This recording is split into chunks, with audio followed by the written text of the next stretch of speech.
Welcome to my channel friends, সবাই নিশ্চয়ই ভালো আছেন। আজকে আমরা যাব গোসবা ব্লকের পাঠানখালী গ্রামে এক মামার বাড়িতে। আজকে সবাই মিলে যাচ্ছি, পরিবারের সবাই আছে সাথে। সেখানে যাব আজকে কিছু আমাদের পরিবারের কিছু মানে কি বলবো খাওয়া দাওয়া ইনভাইট আছে, আমরা সেখানেই যাচ্ছি।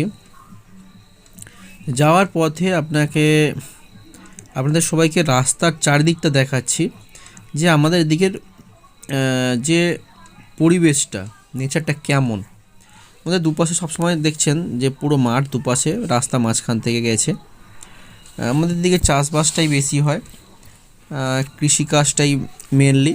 এছাড়াও মাছ ধরা আমাদের এটাও চলে, নদীমাতৃক জীবনও যেটা বলতে পারেন, সেটাও আমাদের গোসবা হয়। এবং চাষবাস তো আছেই, তারপরেও এটা আমরা নানানভাবে জীবিকা অর্জনের জন্য এখানকার মানুষ নানান কাজ করে থাকে, সেইভাবে চলে। যাই হোক, আমরা চলে এসেছি অনেকটা দূর। ভিডিওটা অনেক দেরি করে আমি করেছি, কারণ আমি খেয়াল করিনি যে ইউটিউবে ভিডিওটা আপলোড করবো। তারপরে মনে হলো না, ভিডিওটা আপলোড করবো ইউটিউবে, তাই ভিডিওটা করলাম লাস্টে। তা পাঠানখালী যাওয়ার পথে কিছু ছবি আপনাদের দেখালাম মামার বাড়ি। তারপরে আসলাম, এসে দেখি এই বাগানে উচ্ছে চারা সব বসানো হয়েছে। উচ্ছে গাছগুলো কী সুন্দর হয়েছে দেখুন।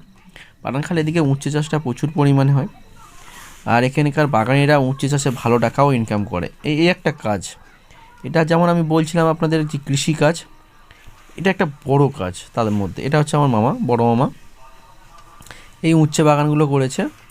এই উচ্ছে বাগানের দুই সাইডে যে বাগানটা হয়েছে, এতে প্রচুর পরিমাণে যদি ঠিকমতো গাছের ট্রিটমেন্ট করা যায়, প্রচুর পরিমাণে লাভ হয়। মামাই বললেন যে চাষিদের ইনকাম অফ সোর্স, সেটা বললেন। যাই হোক, এইবার আমি যাব এখান থেকে বড় মামার কাছে ছোটো মামাদের বাড়িতে। ছোটো মামাদের ওখানে আমার আজকে কিছু পেঁয়াজের চারা নেওয়ার কথা আছে। এই চারাটা নিয়ে বাড়িতে এনে বসাবো। তা ছোটো মামা ছোটো মামি দেখি অলরেডি পেঁয়াজ চারা তোলা শুরু করে দিচ্ছে, প্রিপারেশান রেডি।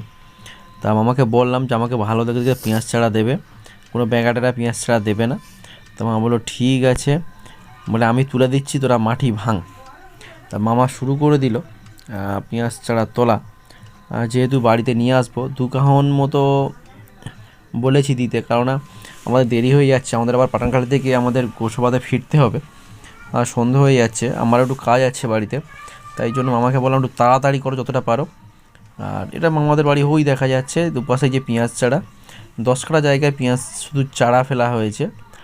পেঁয়াজ চারা ভালো ইনকাম। মামা বললো যে আমি এই পেঁয়াজ চারা বিক্রি করে 12 টাকা ইনকাম করেছি, এবং যতগুলি চারা আছে এর থেকেও কিছু টাকা বেশ আসবে। যাই হোক, পরিশ্রমটাও তার পিছনে আছে অনেকটাই। এমনি কোনো চাষি বা কৃষক লাভ করে না, সেটা সবাই জানেন যে পরিশ্রমটা কতটা পরিমাণে করতে হয়। যাই হোক, আমার ছোটো মামা দেখছি এখন চারা তুলছে, আমার মামি সেইগুলো ছেড়ে ফেলছে। আর এবার আমরা বাড়ি যাচ্ছি, গাড়িতে উঠেছি। মামারা থাকার কথা বলছিল খুব করে, এ ভাইও আছে সাথে, বলছিল থাকার জন্য। তো আমাদের থাকার ছোটো মামি বড়ো মামি বসে আছে, যে মামাদের ঘর এটা। আমরা টোটো রিজার্ভ করে এসেছি, বড়ো মামাও বলছে থাকার জন্য, কিন্তু আমরা এই মুহূর্তে থাকতে পারছি না, কারণ আমারও একটু বাড়িতে কাজ আছে। সবাই খুব আপসেট, দুঃখ প্রকাশ করছিল যে আমরা সকালে এসেই বিকালে রওনা দিচ্ছি। খুব করে থাকার কথা বলছিল, কিন্তু আমাদের থাকার মতো সময় নেই। আমরা সত্যিই খুব কাজের মধ্যে মানে আছি, গিয়েও রাতে গিয়ে আমার অনেকটা কাজ কমপ্লিট করতে হবে। যাই হোক, টোটো ছেড়ে দিয়েছে, মামিরা দেখি সব পিছনে দাঁড়িয়ে আছে, টাটা দিচ্ছে ভাইরা। মোটামুটি সবাই খুব ভালোবাসে আমাদেরকে, প্রচণ্ড পরিমাণে ডেকেছিল ভালো মানে এসে একটা দিন থাকার জন্য, কিন্তু আমরা থাকতে পারিনি নানান কাজের চাপে। তা যাই হোক, ফেরার পথে আপনাদের এখানে একটা ভিডিও সাইড সিনগুলো দেখাচ্ছি, যে পাঠানখালীর পরিবেশটা দেখুন কত সুন্দর। চারদিকে গাছপালা ভর্তি, 2 সাইডে নারকেল গাছ আছে রাস্তার ধারে।